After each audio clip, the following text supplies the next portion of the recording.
নমস্কার, Rishibani institute of Vedic অ্যাস্ট্রোলজির পক্ষ থেকে স্বাগত জানাই আজকের জ্যোতিষ আলোচনায়। আমি শান্তনু আপনাদের সাথে। আলোচ্য বিষয় রাশিফল মিথুন রাশি 2025 জুলাই মাস, অর্থাৎ জন্মকুণ্ডলিতে যাদের রাশি বা লগ্ন মিথুন কিংবা যারা মিথুনের দ্বারা প্রভাবিত হন, যাদের রাশিফল মিথুনের সঙ্গে ম্যাচ করে, তাদের জন্য 2025 সালের এই জুলাই কেমন কাটতে চলেছে সেটাই আমরা আলোচনা করবার চেষ্টা করব। মিথুন রাশিতেই দেবগুরু বৃহস্পতি রয়েছেন, তার সঙ্গে সঙ্গে মিথুন রাশিতে অবস্থান করে রয়েছেন রবি। 16 তারিখ পর্যন্ত রবি এবং বৃহস্পতি যোগ মিথুনের ব্যক্তিত্বের বিকাশ ঘটাবে, মিথুনের অপ্রাপ্তির ক্ষেত্রগুলোকে প্রাপ্তিতে রূপান্তরিত করবার চেষ্টা অবশ্যই করবে। নিজের চেষ্টায় কিছুটা প্রাপ্তির যোগ সেটা কিন্তু মিথুনের ক্ষেত্রে বাড়তে দেখতে পাওয়া যাবে। দশমভাবে শনিদেব কর্মক্ষেত্রের সাকসেস বাড়িয়ে তুলবেন এবং রাহু নবমভাবে থাকার কারণে উচ্চবিদ্যার ক্ষেত্রে কিছু সমস্যা বাধা আসলেও লগ্ন ভাবস্থ বৃহস্পতি সেটা ওভারকাম করতে সাহায্য করবে। রয়েছে বিদেশ যাত্রার সম্ভাবনা, বিলাসিতা বাড়িয়ে তুলবে দ্বাদশ ভাবস্থ শুক্র। তবে 26শে জুলাইয়ের পর শুক্র প্রবেশ করবে লগ্ন বা রাশিতে, অর্থাৎ মিথুনে প্রবেশ করবে শুক্র, এবং ঠিক সেই সময় বুধ কিন্তু বক্র অবস্থায় থাকবে। 18ই জুলাইয়ের পর থেকে দ্বিতীয়ভাবে বুধ বক্রী হয়ে রয়েছে। লগ্নপতি বক্রী হয়ে জলতত্ত্বের রাশিতে অবস্থান করবার কারণে মিথুনের শরীরটা কিন্তু এই সময় একটু দুর্বল হয়ে পড়তে পারে। তবে খেয়াল রাখতে হবে, এই সময় শারীরিক দুর্বলতার থেকেও ফাইন্যান্সিয়াল ইস্যু, ডিস্টারবেন্সেস ক্রিয়েটেড হওয়ার সম্ভাবনা অনেকটা বেশি। তাই এই ধরনের ডিস্টারবেন্সেস যাতে খুব ভয়ঙ্কর হয়ে উঠতে না পারে তার প্রচেষ্টা আপনাকে অবশ্যই করতে হবে। সাবধানতা বজায় রাখতে হবে। যে কোনো ধরনের নেগেটিভ ইভেন্টস, ক্রিয়াশীলতা, তার উপরে নিয়ন্ত্রণ রাখার চেষ্টা অবশ্যই করতে হবে। মিথুন রাশি বা লগ্নের মানুষদের কর্মপ্রাপ্তি, কর্মক্ষেত্রে উন্নতি, পরিশ্রম বৃদ্ধি, দায়িত্ব বৃদ্ধি ইত্যাদি দেখতে পাওয়া যাবে। আর কর্মক্ষেত্রে আরেকটি জিনিস দেখতে পাওয়া যাবে, নবম ভাবস্থ রাহু কিন্তু কর্ম পরিবর্তনের চেষ্টা করাবে। এখানে কিছুটা লেগ পুলিং দেখতে পাওয়া যাবে, আপনাকে ডিস্টার্ব করতে চাইছে। আপনার বেশ কিছু শত্রু তারা অ্যাক্টিভ হয়ে রয়েছে, এই বিষয়গুলি কিন্তু মিথুন রিয়ালাইজ করতে পারবেন তার কর্মক্ষেত্রে। মিথুন রাশি বা লগ্নের মানুষদের ক্ষেত্রে উচ্চবিদ্যায় ডিসিশনের প্রবলেম তৈরি হতে পারে। উচ্চবিদ্যার ক্ষেত্রে বেশ কিছু বাধা সেটাও কিন্তু আসতে পারে।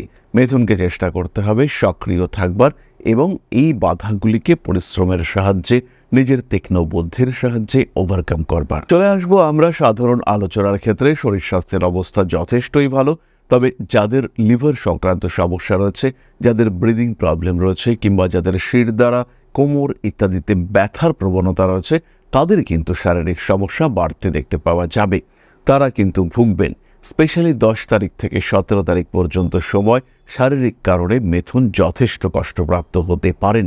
তবে খেয়াল রাখতে হবে, যারা সুস্থ আছেন তাদের ক্ষেত্রে শারীরিক সমস্যা অনেকটাই কম, কিন্তু যারা ভুগছেন, প্রেজেন্টলি যারা কষ্টের মধ্যে রয়েছেন, তাদের ক্ষেত্রে কিন্তু এই সমস্যার মাত্রা অনেকটাই বেশি। কানেক্টিভিটি বাড়বে, মানুষের সঙ্গে যোগাযোগ, নমনীয়তা, অ্যাডজাস্ট করবার প্রবণতা এগুলো আরও বাড়তে দেখতে পাওয়া যাবে। নিজের ক্রিয়েটিভিটি সেটা প্রকাশিত হতে চলেছে। ফলে মিথুন রাশি বা লগ্নের মানুষ নিজেদেরকে আরও একটু উন্মুক্ত করতে পারবেন। নিজেদের মধ্যে যে ওপেননেস দেখতে পাওয়া যায়, সেই ওপেননেস আরও বাড়তে দেখতে পাওয়া যাবে। মিথুন রাশি বা লগ্নের মানুষদের ক্ষেত্রে কর্মের সুযোগ এটাও কিন্তু বাড়তে চলেছে। নিজের চেষ্টায় কর্মপ্রাপ্তি, ইন্টারভিউর ক্ষেত্রে সাকসেস ইত্যাদি বিষয় আমরা মিথুনের ক্ষেত্রে অনেকটাই বাড়তে দেখব, এবং এর ফলে মিথুন রাশি বা লগ্নের মানুষদের সাধারণ জীবনেও কিন্তু বেশ কিছু পরিবর্তন সৃষ্টি হতে চলেছে। প্রচুর মানুষের সঙ্গে যোগাযোগ সৃষ্টি হবে, তার ফলে তাদের কর্মক্ষেত্রের দিকটিও কিন্তু প্রসারিত হবে। কিছু নতুন সুযোগ আসতে দেখতে পাওয়া যাবে। হঠাৎ করে যেন ইউনিভার্স আপনাকে সাপোর্ট করতে চাইছে, এই অবস্থা এটা মিথুন উপলব্ধি করতে পারবেন। নাম, যশ, প্রভাব, প্রতিপত্তি বাড়ছে। নিজেকে পরিচিত করে তুলবার ক্ষমতা এটাও বাড়তে দেখতে পাওয়া যাবে। দ্বাদশে শুক্র থাকার কারণে বিলাসিতার কারণে ব্যয় বৃদ্ধির সম্ভাবনা রয়েছে। তবে এর সঙ্গে সঙ্গে যদি কোনো মানুষ মনে করেন কিছুটা ব্যয় করে নিজের ক্ষেত্রটিকে আরেকটু বেটার করে তুলবেন, নিজেকে আরেকটু প্রতিষ্ঠিত করবেন, সোশ্যাল মিডিয়ায় নিজের জনপ্রিয়তা আরেকটু বাড়িয়ে তুলবেন, তাদের ক্ষেত্রে কিন্তু সময় অত্যন্ত ভালো। বড় কিছু করবার জন্য, বড় সিদ্ধান্ত নেওয়ার জন্য এই সময়টা আদর্শ। যাদের একটু মোটা হয়ে যাওয়ার টেন্ডেন্সি রয়েছে তাদের মধ্যে কিন্তু ওবেসিটি বাড়তে দেখতে পাওয়া যাবে। খাদ্যের উপরে কন্ট্রোল রাখতে হবে, ডায়েট প্ল্যানিং অবশ্যই মেনটেন করে আপনাকে চলতে হবে। প্রথমেই আমরা বলেছি হায়ার এডুকেশনে কিছু বাধা বিপত্তি রয়েছে, তবে মিথুন সেটা কন্ট্রোল করতে পারবেন এবং আলটিমেটলি এডুকেশনে ডেভেলপমেন্টই দেখতে পাওয়া যাবে। পেশাগত প্রশিক্ষণ যারা নিচ্ছেন তাদের রেগুলার মেডিটেশন করা অবশ্যই দরকার। ভালো থাকার প্রচেষ্টা অবশ্যই তাদের কিন্তু করতে হবে। প্রেম, ভালোবাসা ইত্যাদির ক্ষেত্রে অল্প বিস্তর অস্থিরতা রয়েছে। হঠকারী সিদ্ধান্ত, হঠাৎ রেগে যাওয়া, অ্যাগ্রেসিভ বিহেভিয়ার ইত্যাদির কারণে রিলেশনশিপ ইস্যুর ক্ষেত্রে কিছু সমস্যা আসতে পারে, যেটা মিথুন একা একা কন্ট্রোল করতে পারবেন না। এখানে কিন্তু একটা থার্ড পার্টির ইনফ্লুয়েন্স কাজ করবে, সেটা পজিটিভ হতে পারে, সেটা নেগেটিভ হতে পারে। কাকে আপনি ইনফ্লুয়েন্স করবার সুযোগ দেবেন সেটা আপনাকে ডিসিশন নিতে হবে এবং আপনার ডিসিশনের ওপরেই কিন্তু ডিপেন্ড করবে আপনার লাভ লাইফের অস্তিত্ব। বিয়ের কথাবার্তা ফাইনাল হতে চলেছে। প্রেমিক প্রেমিকা সম্পর্কের মধ্যে অশান্তি থাকলেও স্বামী স্ত্রী সম্পর্কের মধ্যে স্থিতিশীলতা ফিরে আসতে দেখতে পাওয়া যাবে। আপনার স্বামী, আপনার স্ত্রী এদের মধ্যে আপনাকে নিয়ে আরেকটু ভাবার চিন্তা ভাবনা সেটা বাড়তে দেখতে পাওয়া যাবে। একে অপরকে নিয়ে অনেকটাই ভালো থাকতে পারবেন, ভালো থাকার চিন্তা ভাবনা সেটাও বাড়তে দেখতে পাওয়া যাবে। স্বামী কিংবা স্ত্রীর কর্মপ্রাপ্তির সম্ভাবনা বাড়বে। শরীর নিয়ে অল্প বিস্তর দুশ্চিন্তা রয়েছে। কুটুম্বকুল, শ্বশুর বাড়ি, সেখানে মানুষের শরীর স্বাস্থ্য নিয়েও অল্প বিস্তর দুশ্চিন্তায় পড়তে পারেন মিথুন রাশি বা লগ্নের মানুষরা। ক্লোজ কোনো রিলেশনশিপ শারীরিক সমস্যার মধ্যে রয়েছেন, তার কারণে আপনাকে অর্থ ব্যয় করতে হচ্ছে কিংবা কিছু সমস্যার মধ্যে পড়তে হচ্ছে, এই ঘটনা মিথুনের ক্ষেত্রে ঘটতে পারে।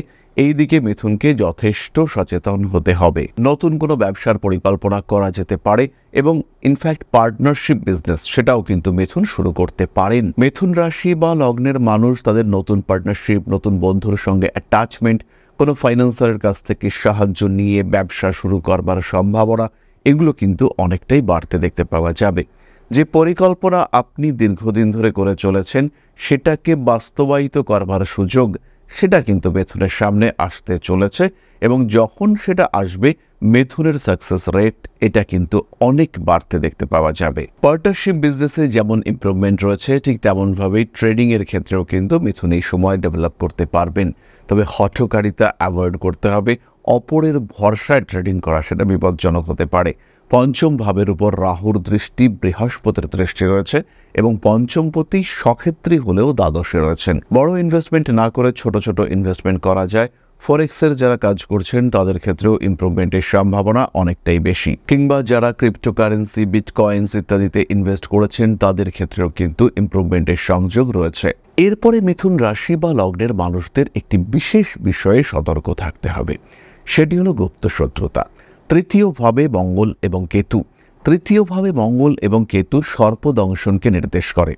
খেয়াল রাখতে হবে এই যুগে আমরা যারা শহুরে সভ্যতায় থাকি, বন্যপ্রাণী প্রায় সংখ্যা কমে এসেছে, এই সময় সর্পদংশনের সম্ভাবনা কম, কিন্তু এটি একটা সিম্বল। এই সময় কিন্তু গুপ্ত শত্রুতা, অজানা শত্রুতা, মানুষকে ভরসা করেছি, ভরসা করে টাকা পয়সা দিয়েছি, সেখান থেকে হঠাৎ বিপদ আমাদের দিকে এগিয়ে এলো, এই ধরনের ঘটনা কিন্তু ঘটতে পারে আমাদের জীবনে এবং সেটা আমাদের জীবনে সমস্যা সৃষ্টি করতে পারে। কীট দংশন, বাড়ির পোষ্য প্রাণী, রাস্তার কুকুর, বিড়াল ইত্যাদির দ্বারা আঘাতপ্রাপ্ত কিন্তু অবশ্যই হতে পারেন এই সময়, এই মাসে। খেয়াল রাখতে হবে এই বিষয়টি এবং কারোর উপরে চোখ বন্ধ করে ভরসা সেটা কিন্তু করা যাচ্ছে না। বাড়ি পরিবর্তনের সম্ভাবনা রয়েছে। বাড়িতে কোনো মানুষের শারীরিক সমস্যা, কোনো যন্ত্রপাতি নিয়ে সমস্যা সেটা আসতে পারে, তবে তার সঙ্গে সঙ্গে অর্থনৈতিক উৎসের যোগান এটাও কিন্তু কন্টিনিউয়াসলি দেখতে পাওয়া যাবে। পুরনো প্রেম ফিরে আসবার সম্ভাবনা দেখতে পাওয়া যাবে। ঠান্ডা লাগার কারণে কষ্টপ্রাপ্ত হতে পারেন। তাহলে এবার আমরা কয়েকটা বিশেষ সময়ের কথা একটু বলে দেব। 1 তারিখ থেকে 10 তারিখ পর্যন্ত আইনি ঝামেলা থেকে যতটা সম্ভব নিজেকে দূরে সরিয়ে রাখার চেষ্টা করতে হবে। যতই প্রবলেম আসুক না কেন, যতই ঝামেলা হোক না কেন, চেষ্টা করতে হবে সমস্ত কিছু যাতে আইনের সংস্পর্শ থেকে দূরে থাকে। বাড়ি কেনা বেচা তার জন্য এই সময়টা ভালো নয়, তবে কারোর সঙ্গে রিলেশনশিপ বিল্ড আপ করবার জন্য এই সময় ভাবনা চিন্তা করা যেতে পারে। শারীরিক দিক থেকেও এই সময় মিথুন ভালোই থাকবেন। 11 তারিখ থেকে 13 তারিখ পর্যন্ত হঠাৎ প্রাপ্তির একটা সংযোগ মিথুনের ক্ষেত্রে দেখতে পাওয়া যাবে, কিন্তু এই সময় হঠাৎ আঘাত প্রাপ্তিও ঘটতে পারে, তাই সাবধানতাও অবলম্বন করতে হবে। কোনো কিছু কেনা বা বিক্রি করা সেই সিদ্ধান্ত এই সময়টুকুতে অর্থাৎ 11, 12, 13, 14, 15 এই সময় না নেওয়াটাই বেটার। বিশেষ করে কোনো বড় জিনিস, গাড়ি, কোনো দোকান, ব্যবসার ক্ষেত্র, বাড়ি পরিবর্তন এগুলি এই সময় করা যাবে না। 15 তারিখের পর থেকে 21 তারিখ পর্যন্ত ইন্টারভিউর ক্ষেত্রে সাকসেস রেট অনেকটাই বেশি। এই সময় বিজনেস ডিল ফাইনাল করতে পারেন। এই সময় বিয়ের ডেট ফাইনালাইজ করার চিন্তা সেটা করা যেতে পারে। অর্থাৎ এই সময় পাকা কথা বলা, বিয়ের ডেট ফিক্স করা, কোনো লাইসেন্স করা, কোনো নতুন কিছু কেনা সেটা করা যেতে পারে। তবে মোবাইল ফোন কিনবার ক্ষেত্রে এই সময়টা কিন্তু সঠিক সময় নয়। মোবাইল ফোন, ল্যাপটপ এই ধরনের কমিউনিকেটিং ডিভাইস কেনার জন্য আরেকটু ডিলে করা, আরেকটু অপেক্ষা করা যেতে পারে। বিদেশ যাত্রার পরিকল্পনা এই সময় করা যেতে পারে। মাসের শেষ 10 দিন শারীরিক সমস্যা থেকে মুক্তির চেষ্টা করা যেতে পারে। নিজেকে ভালো রাখার পরিকল্পনা সেটাও অবশ্যই করতে পারেন। ভাবনা চিন্তার গভীরতা এই সময় বাড়তে দেখতে পাওয়া যাবে। নাম, যশ, প্রভাব, প্রতিপত্তি ইত্যাদি বৃদ্ধির সম্ভাবনাও এই সময় অনেকটাই রয়েছে। প্রেমিক প্রেমিকা সম্পর্কের মধ্যে তৃতীয় ব্যক্তির আগমন ঘটেছে, তাকে উপড়ে দূরে ফেলে দিতে হবে। সেই ঘটনার জন্য মাসের শেষের দিকটাকে প্রেফার করতে পারেন। গোপন শত্রুতার কারণে কিছু অশান্তি বৃদ্ধির সম্ভাবনা দেখতে পাওয়া যায়। বাড়ি পরিবর্তনের সুযোগ কিন্তু আসতে চলেছে। এরপরে আমরা চলে আসব নাক্ষত্রিক আলোচনা প্রসঙ্গে। যারা জ্যোতিষ শিখতে চাইছেন, যারা জ্যোতিষের সাথে সাথে একটা কম্প্যাক্ট সায়েন্টিফিক সিলেবাসে এই শাস্ত্রটিকে রপ্ত করতে চাইছেন, তাদের জন্য ঋষিবাণী নিয়ে এসেছে এক অনন্য সুযোগ। অনলাইন, অফলাইন, ডিস্ট্যান্স মোডে আপনারা জ্যোতিষ শিখতে পারেন। জ্যোতিষ শিক্ষার 2 বছরের কোর্স, 4টি সেমিস্টার, জ্যোতিষ অর্ণব, জ্যোতিষ বিশারদ, জ্যোতিষ শাস্ত্রী, জ্যোতিষ আচার্য। শিখতে পারবেন 4টি সাবজেক্ট। তার মধ্যে রয়েছে বিশুদ্ধ জ্যোতিষ, রয়েছে হস্তরেখা বিদ্যা, সংখ্যাতত্ত্ব এবং বাস্তুশাস্ত্র। এছাড়াও রয়েছে আমাদের ট্যারো রিডিং কোর্স, রয়েছে শর্ট টার্ম কেপি ক্লাস। এছাড়াও আমাদের রয়েছে ট্যারো রিডিং কোর্স, রয়েছে ফেস রিডিং কোর্স, রয়েছে শর্ট টার্ম বাস্তু ক্লাস, রয়েছে শর্ট টার্ম নিউমারোলজি ক্লাস, তার সঙ্গে সঙ্গে শর্ট টার্ম কৃষ্ণমূর্তি পদ্ধতির ক্লাস এবং মৃগনন্দিনারীর ক্লাস। তাই যারা জ্যোতিষকে শিখতে চাইছেন, জ্যোতিষ সম্পর্কে জ্ঞান আহরণ করতে চাইছেন, আরও এই শাস্ত্রকে জানতে চাইছেন আরেকটু বেটার ওয়েতে, তারা সরাসরি আমাদের সঙ্গে সংযুক্ত হতে পারেন। তাই জ্যোতিষ শিক্ষাই হোক বা জ্যোতিষ বিচারই হোক, জীবন আপনাকে যদি কঠিন পরিস্থিতির মুখোমুখি করে তোলে, সেই ক্ষেত্রে একজন বন্ধুর প্রয়োজনীয়তা যদি আপনি উপলব্ধি করেন, সেই ক্ষেত্রে আমরা রয়েছি আপনার পাশে। তাহলে চলে আসি নক্ষত্রের আলোচনায়। প্রথমে মৃগশীর্ষা, জীবনের সুযোগ আসতে চলেছে। পায়ে, কোমরে, হাঁটুতে আঘাতপ্রাপ্ত হতে পারেন। অর্থনৈতিক ক্ষেত্রে, শিক্ষার ক্ষেত্রে সলিড ডেভেলপমেন্ট দেখতে পাওয়া যাবে। ইলেকট্রনিক জিনিসপত্র পরিবর্তনের প্রয়োজনীয়তা সৃষ্টি হতে পারে। নাম, যশ বাড়বে। সোশ্যাল ফিল্ডে আপনার জনপ্রিয়তা বাড়তে চলেছে। আপনার কুশলতা, আপনার দক্ষতা বৃদ্ধির সংযোগ রয়েছে। ভুগতে পারেন চোখের সমস্যায়। পরবর্তী নক্ষত্র আর্দ্রা। কাজকর্মের ক্ষেত্রে, পেশার ক্ষেত্রে উন্নতির সম্ভাবনা অনেকটাই বেশি। নতুন ব্যবসা করা যেতে পারে। চর্ম সংক্রান্ত সমস্যা, স্কিনের প্রবলেমে কষ্টপ্রাপ্ত হতে পারেন আর্দ্রা। বাড়িতে মন্দির, দেবালয় ইত্যাদি প্রতিষ্ঠা করবার একটা মানসিকতা ধারণ করা যেতে পারে। পুরনো প্রেম ফিরে আসার সম্ভাবনা দেখতে পাওয়া যায়। সমস্ত রকম আইনি জটিলতা, অশান্তি থেকে নিজেকে দূরে সরিয়ে রাখার চেষ্টা অবশ্যই আপনাকে করতে হবে। আর্দ্রা নক্ষত্রের মানুষদের উচ্চশিক্ষার ক্ষেত্রে উন্নতি আসতে চলেছে। বিবাহিত জীবনে অশান্তি বা দম্পতির স্বাস্থ্য সংক্রান্ত সমস্যায় কষ্টপ্রাপ্ত হতে পারেন। যেখানেই ইনভেস্ট করুন না কেন, আরেকটু ভাবনা চিন্তা পরিকল্পনা করেই আপনাকে ইনভেস্টমেন্ট করতে হবে। সোশ্যাল মিডিয়ায় জনপ্রিয়তা বাড়বে। খেলাধুলার ক্ষেত্রেও উন্নতি রয়েছে। পরবর্তী নক্ষত্র পুনর্বসু। শারীরিক দিক থেকে একটু দুর্বলতা আসতে পারে। পোষ্য প্রাণীর শরীর স্বাস্থ্য নিয়েও বাড়তে পারে দুশ্চিন্তা। নাম, যশ, প্রভাব, প্রতিপত্তি ইত্যাদি বাড়তে চলেছে। ভাবনা চিন্তার গভীরতা বাড়বে। কর্মক্ষেত্রে বেশ উন্নতির সুযোগ দেখতে পাওয়া যায়। ফটকা টাকা পয়সা উপার্জনের ক্ষেত্রে কিছু সমস্যা সৃষ্টি হতে পারে। রাজনৈতিক সক্রিয়তা বৃদ্ধির সম্ভাবনা দেখতে পাওয়া যায়। পুরনো প্রেম ফিরে আসতে দেখতে পাওয়া যাবে। মানসিক দিক থেকে দুশ্চিন্তা বাড়তে পারে। ঠান্ডা লাগার কারণে কষ্টপ্রাপ্ত হতে পারেন। দায়বদ্ধতা বাড়তে চলেছে। নতুন ইনভেস্টমেন্টের দিকে না যাওয়াটাই আপনাদের জন্য ভালো। তাহলে এবার চলে আসা যাক প্রতিকারের আলোচনায়। মিথুন রাশি বা লগ্নের মানুষ যদি শারীরিক দিক থেকে সমস্যায় ভুগতে থাকেন, পাঠ করুন মহামৃত্যুঞ্জয় মন্ত্র। তার সঙ্গে সঙ্গে অবশ্যই গ্রিন অ্যাভেঞ্চুরিন এবং 4 মুখী রুদ্রাক্ষ ধারণ করতে হবে। কার্মিক উন্নতির প্রচেষ্টা অবশ্যই আপনার করা উচিত। বাড়ির উত্তর পূর্ব দিকে জল প্রবাহের একটা ব্যবস্থা করা যেতে পারে। বড় কাজে হাত দেওয়ার আগে খুব ভালো করে পরিকল্পনা করতে হবে। গ্রিন অ্যাভেঞ্চুরিন আপনাকে সাপোর্ট করবে। তার সঙ্গে সঙ্গে সিট্রিন ব্রেসলেট এটাও আপনারা নিতে পারেন, তবে সেই ক্ষেত্রে খেয়াল রাখতে হবে গ্রিন অ্যাভেঞ্চুরিন এবং সিট্রিনের অনুপাত কিন্তু 2:1 হবে। এবার আমরা চলে আসব আলোচনার পরবর্তী পর্যায়ে, অর্থাৎ আপনাদের প্রশ্নে জ্যোতিষের উত্তর। তবে তার আগে ছোট্ট একটি বিষয় শেয়ার করতে চাইব। আশা করি পরম পিতার আশীর্বাদে সবাই খুব ভালো আছেন। জীবনে চলার পথে বিভিন্ন সময় বিভিন্ন ক্ষেত্রে আমরা প্রত্যেকেই কিছু না কিছু জনহিতকর কার্য করে থাকি। রাস্তায় যদি একজন মানুষ এসে আমাদের কাছে সাহায্য চায়, আমরা যতটুকু সম্ভব তাকে সাহায্য করবার চেষ্টা করি। কখনো কিছু অর্থের বিনিময়ে, কখনো তাকে কিছু খাদ্য সামগ্রী কিনে দিয়ে, কখনো গাছের জল দিয়ে, কখনো পাড়ার রাস্তার কুকুরটিকে খেতে দিয়ে আমরা সমাজের উন্নতি করবার চেষ্টা করি। আমরা সমাজের প্রতি আমাদের সামাজিক দায়বদ্ধতা পালন করবার চেষ্টা করি, কারণ প্রত্যেকেই আমরা মানুষ, প্রত্যেকের মধ্যেই রয়েছে মনুষ্যত্ব, প্রত্যেকেই আমরা অপরকে সাহায্য করবার জন্য অল্প বিস্তর দায়বদ্ধ। এই ভাবনা নিয়েই অধ্যাত্ম, সেবা এবং প্রকৃতি পূজনের ব্রতী হয়েছে আমরা। আপনাদের সহযোগিতায় গঠন হয়েছে পরম ব্রহ্ম মিলন মঠ ও সেবাশ্রম। দীর্ঘদিন ধরেই, প্রায় বিগত 3 বছর ধরে বিভিন্ন সময়ে, বিভিন্ন অবস্থায়, বিভিন্ন পরিস্থিতিতে মানুষের পাশে গিয়ে আমরা দাঁড়িয়েছি। মানুষের পাশে যতটা সম্ভব সাহায্য করবার চেষ্টা আমরা করেছি আমাদের ক্ষুদ্র সামর্থ্যে। বারংবার আমরা পেয়েছি আপনাদের সাহচর্য, বারংবার আপনারা বাড়িয়ে দিয়েছেন আপনাদের সহযোগিতার হাত।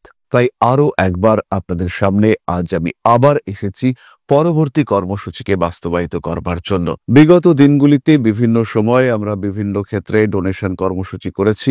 আমরা শীতকালে কম্বল বিতরণ করেছি, মোজা, চটি বিতরণ করেছি, মশারি বিতরণ করেছি ডেঙ্গুর সময়, করোনার সময় খাদ্য সামগ্রী বিতরণ করেছি আমরা। তার সঙ্গে সঙ্গে ছোট ছোট শিশুদের পড়াশুনো এগিয়ে যাওয়ার জন্য সারা বছরের সমস্ত শিক্ষা উপকরণ আমরা বিতরণ করেছি। তাদের সঙ্গে আমরা সময় কাটিয়েছি। এদের শিক্ষার ক্ষেত্রে যাতে ডেভেলপমেন্ট হয়, তাই বেশ কিছু এলাকায় আমরা সম্পূর্ণ বিনামূল্য কোচিং সেন্টার পরিচালনা করছি। এবং বিশেষ বিষয়টি হলো যে প্রত্যেকটি ক্ষেত্রেই আপনারা কিন্তু প্রত্যক্ষ বা পরোক্ষভাবে আমাদের সঙ্গে আছেন। এই কর্মসূচিগুলিকে সঠিকভাবে এগিয়ে নিয়ে যাওয়ার জন্য এবার প্রয়োজন হয়ে পড়েছে একটি পরিকাঠামো, একটি সুগঠিত আশ্রমের, যেখানে বেশ কিছু মানুষ আশ্রয় পাবে, যেখানে বেশ কিছু বৃদ্ধ বৃদ্ধা তাদের দিনগুলিকে আরেকটু খুশির মধ্যে নিয়ে আসতে পারবেন, যেখানে বেশ কিছু অসহায় শিশু তাদের অভিভাবক খুঁজে পাবে, যেখানে বেশ কিছু নিষ্পাপ প্রাণ বিকশিত হওয়ার সুযোগ পাবে, যেখানে বেশ কিছু নিষ্পাপ প্রাণী তারা তাদের আশ্রয় খুঁজে পাবে। এই আশ্রম পরিকল্পনার জন্য, তার পরিকাঠামো নির্মাণের জন্য আমরা একটি জায়গা সিলেক্ট করেছি। সেই জায়গাটি ক্রয় করবার জন্য প্রয়োজন বিপুল অর্থের, যেটি কেবলমাত্র আমাদের প্রচেষ্টায় সংগ্রহ করা অসম্ভব। তাই আপনাদের প্রত্যেকের কাছে ছোট্ট অনুরোধ, প্রত্যেকেই অল্প অল্প করে এগিয়ে আসুন। প্রত্যেকের বিন্দু বিন্দু অনুদানে একদিন সিন্ধু স্বরূপ গড়ে উঠবে পরম ব্রহ্ম মিলন মঠ ও সেবাশ্রম। আমাদের প্রত্যেকের স্বপ্ন সমাজের জন্য কিছু করে যাওয়ার, সমাজকে উন্নততর পর্যায়ে নিয়ে যাওয়ার এই যে প্রচেষ্টা, এই যে ইচ্ছে, এই যে উদ্যম, এই উৎসাহ বাস্তবায়িত হবে আপনাদের সহযোগিতার মাধ্যমে। তাই আপনাদের প্রত্যেকের কাছে স্বনির্বন্ধ অনুরোধ, যতটুকু সম্ভব, যতটুকু সামর্থ্য, হতেই পারে অতি ক্ষুদ্র সেই সামর্থ্য, কিন্তু এসে পাশে দাঁড়ান। ইতিমধ্যেই বহু মানুষ তাদের যথাসম্ভব সাহায্যের হাত আমাদের দিকে বাড়িয়েছেন। আমরা তাদের প্রতি কৃতজ্ঞ, আমাদের আন্তরিক ধন্যবাদ আমরা জানাই তাদের প্রতি। এবং আপনাদের কাছেও আমাদের অনুরোধ, আপনারাও একটু একটু করে এগিয়ে আসুন। সবাই যদি অল্প অল্প করে এগিয়ে আসি, তাহলেই কিন্তু বিরাট কোনো স্বপ্ন বাস্তবায়িত হতে পারবে। সকলেই যদি অল্প অল্প করে এগিয়ে আসি, তাহলেই কিন্তু বিরাট এই মহান কর্ম বাস্তবায়িত হতে পারবে। একদিন আমার আপনার প্রত্যেকের স্বপ্ন পরম ব্রহ্ম মিলন মঠ ও সেবাশ্রম আধ্যাত্ম, সেবা এবং প্রকৃতি পূজনের এই মহান দায়িত্ব নিয়ে এগিয়ে আসতে পারবে, একটি জায়গা তৈরি করতে সক্ষম হবে। সবাইকে জানাই অগ্রিম ধন্যবাদ এবং শুভেচ্ছা। সবাই খুব ভালো থাকবেন। নমস্কার। তাহলে এবার আমরা চলে আসব আপনাদের প্রশ্ন পর্যায়ে। প্রশ্ন করেছেন Bratati Das, date of birth 26/9/2008, সময় দুপুর 12:56, জন্মস্থান সিউড়ি। আমার বিয়ে সম্পর্কে কিছু বলুন। ব্রততী, জন্মকুণ্ডলিতে তোমার মঙ্গল সংক্রান্ত সমস্যা থাকার কারণে বিবাহ একটু দেরিতে করাই উচিত। তার মধ্যে তুমি এখনো কিন্তু বয়ঃসন্ধিকালেই রয়েছ, বিবাহ যোগ্যা তুমি কিন্তু এখনো হয়ে উঠতে পারোনি। 2029 সালের আগে বিয়ে সংক্রান্ত ডিসিশন নেওয়া তোমার জন্য ঘাতক হতে চলেছে। বিরাট সমস্যার মধ্যে তুমি কিন্তু পড়তে পারো। তাই বিবাহ সম্পর্কিত বিষয়ের ক্ষেত্রে আরেকটু সচেতনতা, আরেকটু সাবধানতা নিতে হবে। পড়াশুনো কন্টিনিউ করো মন দিয়ে, নিজের চাকরির ক্ষেত্র, পেশা, সেই জায়গাগুলিকে আরেকটু সলিড করে তোলার চেষ্টা করো। কর্মক্ষেত্রে উন্নতি রয়েছে, জীবন তোমার যথেষ্ট ভালোভাবে কাটবে আগামী দিনে, তাই আরেকটু ভরসা বাড়িয়ে তোলো নিজের ওপরে। তাহলে আজকের আলোচনা আমরা আর দীর্ঘায়িত করব না। সবাই সুস্থ থাকুন, ভালো থাকুন। মা শ্রী শ্রী আদিশক্তির আশীর্বাদে আমাদের জীবন আরো আরো আরো সমৃদ্ধ হয়ে উঠুক। জয় মা আদিশক্তি। নমস্কার। ওং अकारादि पंचाशद्वर्णेभ्यो स्वाहा। ओं प्रतिपादादि तिथिभ्यो स्वाहा। ओं पृष्ठपक्षाय स्वाहा। ओं शुक्लपक्षाय स्वाहा। ओं अमावस्याय स्वाहा। ओं पूर्णिमाय स्वाहा।